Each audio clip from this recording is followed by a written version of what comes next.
So my plan for today is to get my Mach-Z, the Scuz-Z, the old SRX, and my Indy 650 down from their summer perch up on the shelf behind me. But to do that, I pretty much got to move everything in the shop. Thankfully, almost everything will fire up, although I'm a little bit worried about the cab over. And the green Mustang, well, there's no carburetor on that motor, so I'm pushing it.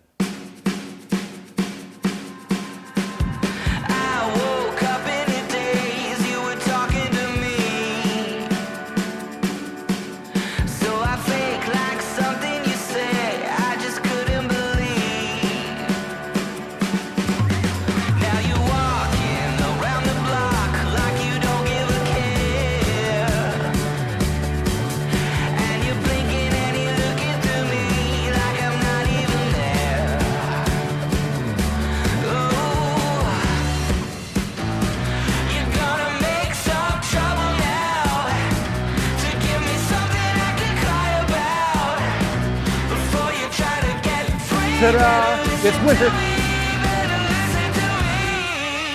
You know what? A little dusty from sitting all summer, but overall I'm pretty happy with the condition that they're in, and I'm really happy they made it down to the floor without falling off the lift. Now, we're going to start work on the Scuz-Z here by putting a new set of Wiseco pistons in, but the first thing I'm going to do to this old girl is give it a little TLC wipe down.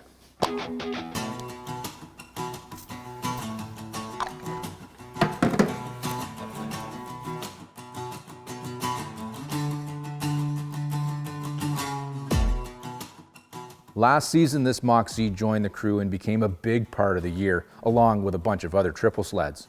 Now for fun, I plowed out a quarter-mile run out in the lake that let us take these old sleds on the ice to blow the cobwebs out of the exhaust. Working and racing on this old stuff was so much fun. The Scuz never failed to fail. 3 tracks came apart on this thing on the ice, and despite throwing a whole bunch of new parts at it, it never ran my top speed goal of 107